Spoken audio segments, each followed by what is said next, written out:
Welcome back. मैं हूं आपका दोस्त अंजुम भारती और आप देख रहे हैं आपका अपना चैनल एमआईएम न्यूज़। दोस्तों, एमआईएम पार्टी की तरफ से एक बड़ी खबर निकल कर सामने आ रही है। जी हां दोस्तों, पिछले कुछ दिन पहले सपा नेता अबू आजमी ने एमआईएम पार्टी के राष्ट्रीय अध्यक्ष बैरिस्टर असदुद्दीन ओवैसी पर तंज कसते हुए कहा था कि जिनको भी लीडरशिप पैदा करना है वो पाकिस्तान चले जाए। इसी बात का जवाब देते हुए एमआईएम नेता शादाब चौहान ने सपा नेता अबू आजमी को जमकर लताड़ा और कहा कि मुसलमानों को पाकिस्तान भेजने का टेंडर गिरिराज साक्षी महाराज के पास थी, अब आपके पास कैसे? चलिए एक नजर वीडियो पर डालते हैं। पार्टी के अबू आसिम आजमी साहब, बड़े भाई, मैं बड़ा एहतराम करता हूं आपका, लेकिन जो बात आपने कही कि जो लोग मुस्लिम लीडरशिप की बात करते हैं, कयादत की बात करते हैं, राजनीतिक हिस्सेदारी की बात करते हैं, उनको पाकिस्तान चले जाना चाहिए। अब तक मुसलमानों को पाकिस्तान भेजने का टेंडर गिरिराज सिंह साक्षी महाराज जैसे लोगों पर था, लेकिन यह टेंडर आपको कब मिला, हम जानना चाहते हैं।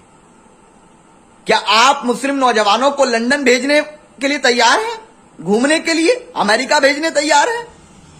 ये कौन सी बात कर रहे हैं? अगर यही बात आपकी विधानसभा के लोगों ने सोच ली कि हमारा लीडर हिंदू होगा, तो कल को आप विधानसभा नहीं पहुंच पाओगे। आजमी साहब, क्या रेड्डी समाज ने अपनी पार्टी बनाई, उनको कब पाकिस्तान भेजेंगे? यादव समाज, कोरी समाज, ब्राह्मण समाज, दलित समाज, राजभर समाज और तमाम समाज के लोगों ने अपनी अपनी पार्टियां बनाई, राजनीतिक हिस्सेदारी के मकसद से बनाई, क्योंकि जिस समाज की पार्टी नहीं होगी, नेतृत्व नहीं होगा, यह कान खोलकर सुन लो, उसको न्याय, पूर्ण न्याय नहीं मिल सकता। जिस समाज का राजनीतिक हिस्सेदारी नहीं है, वो अत्याचार और अन्याय को सह रहा है और सहता रहेगा, क्योंकि लोकतंत्र में राजनीतिक हिस्सेदारी ही सुनिश्चित करती है न्याय को। जब तक न्याय मुमकिन नहीं है, आप इनको पाकिस्तान कब भेजने वाले हैं? सबको आप अपनी नाकामी अपनी पार्टी की छिपाने के लिए क्यों ये सब कर रहे हैं? मौलाना कलीम सिद्दीकी साहब गिरफ्तार हुए, अखिलेश जी गिरफ्तार हुए, तो सपा का एक आदमी आंदोलन में था, लेकिन आजम खान साहब, कलीम सिद्दीकी साहब और तमाम ऐसे लोग हैं जिनकी गिरफ्तारी पर कोई आंदोलन नहीं, कोई प्रदर्शन नहीं। और याद रख लीजिए कि उत्तर प्रदेश का मुसलमान समझदार है, मुसलमान अपनी लीडरशिप खड़ी करेगा। अब गुलामी नहीं चलेगी। आपको मुबारक हो गुलामी आजमी साहब, लेकिन उत्तर प्रदेश का मुसलमान अपनी पॉलिटिकल लीडरशिप, पॉलिटिकल पार्टनरशिप के लिए, इंसाफ के लिए खड़ी करने का मन बना चुका है। वो जमाना गया जब बार बार आप आते हमारे घर को, बड़ी बड़ी बातें करते और कहते कि अगर आपने सपा को वोट नहीं दिया तो भारतीय जनता पार्टी जीत जाएगी। तो याद रखिए इस बात को कि भाजपा को हराने जिताने का टेंडर मेरे नाम पे छुटा हुआ नहीं है, मेरी जिम्मेदारी ही नहीं है।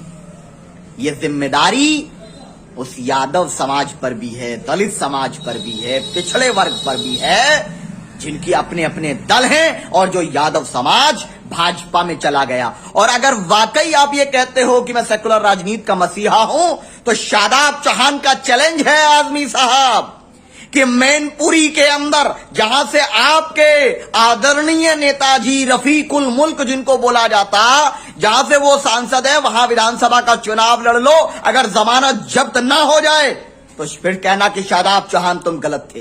ये कौन से सेकुलरिज्म का ढोंग है? ये सेकुलरिज्म के ढोंग को उत्तर प्रदेश का मुसलमान समझ रहा है कि राजनीतिक हिस्सेदारी के बिना कोई हमारे लिए न्याय की व्यवस्था नहीं करेगा।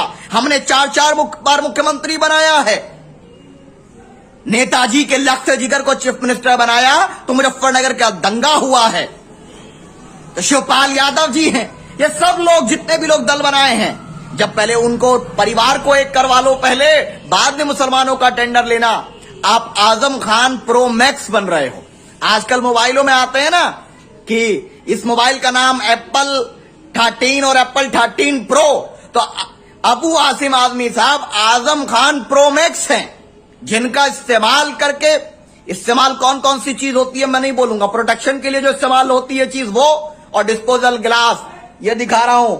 आजमी साहब आप ये हो, जब तक आप मुसलमानों को गुमराह करने के लिए सपा के काम आओगे तो आपको ऐसे मुंह पे लगाकर इस्तेमाल किया जाएगा, मोहब्बत की जाएगी। और जब आप नाकाम हो जाओगे तो जैसे डिस्पोजल गिलास को फेंक दिया जाता है, उसी तरीके से आजम खान साहब की तरह छोड़ दिए जाओगे आप भी। आजमी साहब, आप जैसा अक्लमंद और ज़हीन व्यक्ति अगर इस तरह की बात करता है तो दुख होता है।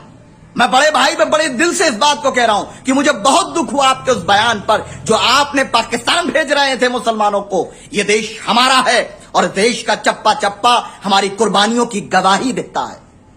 और हमारा लीडर, हमने हमेशा हिंदू को लीडर मानते आए हैं। बताइए, क्या आतंकवाद के नाम पर नहीं मारा गया? क्या मॉब लिंचिंग नहीं हुई? क्या बाबरी मस्जिद शहीद नहीं हुई? क्या सीए के वक्त कितने आंदोलन ये लोग किए? कोई कुछ करने वाला नहीं है। पॉलिटिकल पार्टनरशिप को पैदा करना पड़ेगा, नहीं तो अपनी तबाही और बर्बादी के लिए तैयार रहना होगा।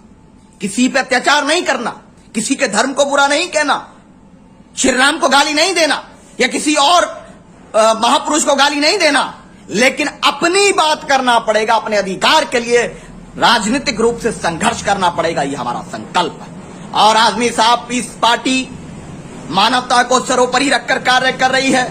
संपूर्ण मानवता को न्याय देने के लिए अहकाम इलाही निज़ाम मुस्तफा के फॉर्मूले पर काम करने का प्रयास कर रही है।